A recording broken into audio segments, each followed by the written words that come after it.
This is Tom Doody, middle-aged American living in New Jersey near the Lincoln Tunnel. If you were to visit my website, you would type Howdy Doody into Google. You'll find the correct spelling of the famous puppet. You then combine Tom Doody in a Google search for my site. From the New York Times, Rubin Hurricane Carter, whose murder convictions were overturned, dies at 76 by Selwyn, Raab, April 20th, 2014. Part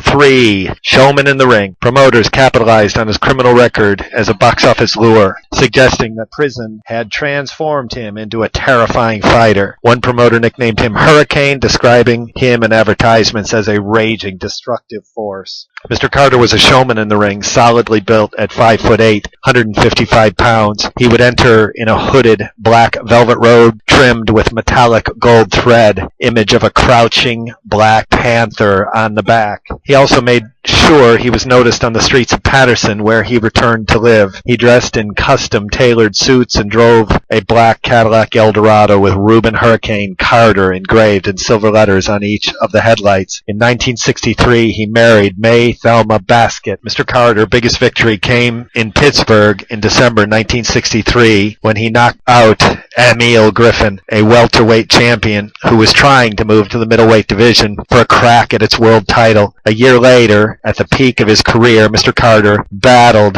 the reigning middleweight champion, Giardello, for the title in Philadelphia, Mr. Giardello's hometown. He lost in a close decision. Mr. Carter received unfavorable attention when an article in the Saturday Evening Post 1964 suggested that he was a black militant who believed that blacks should shoot police if they felt they were being victimized. He denied he had ever expressed that view. It was around this time the police began harassing him. He said one night when his Cadillac broke down in Hackensack, he was jailed for several hours without being charged with a crime. Before bouts, policemen compelled him to fingerprint and photograph for their files on the grounds that he was a convicted felon. He discovered that the Bureau Federal of Investigation had opened a file on him, and he was tracking his movements. One night, June 16th, the early morning of June 17th, he was with his wife, 2-year-old daughter, Theodora, were at home.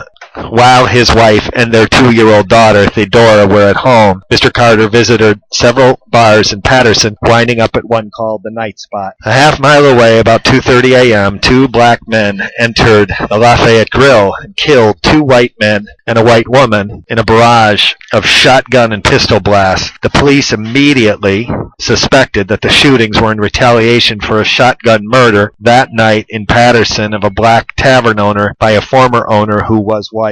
Mr. Carter had encountered John Artis, a casual acquaintance that night, and was giving him a lift home when they were stopped by police. They said Mr. Carter's lease white Dodge sedan resembled the murderer's getaway car. Except for being black, neither Mr. Carter nor Mr. Artis matched the original descriptions of the killers. They were released after both passed a lie detector test, and a patron who had been wounded in the Lafayette Grill failed to identify them, but they remained under suspicion. On August 6, 1966, in Rosario, Argentina, Mr. Carter lost a 10-round decision to Rocky Rivero. It was his last fight. His record would remain 27 wins, 20 by knockout, 12 losses, and 1 draw. 2 months later, he and Mr. Artis were charged with the 3 murders. This is the end of Part 3, New York Times. Hurricane Carter. This has been Tom Doody, middle-aged American living in New Jersey near the Lincoln Tunnel. If you were to visit my website, you would type Howdy Doody into Google. You'll find the correct spelling of the famous puppet. You then combine Tom Doody in a Google search for my site. Thank you for listening. Have a good day, good evening, or restful night's sleep.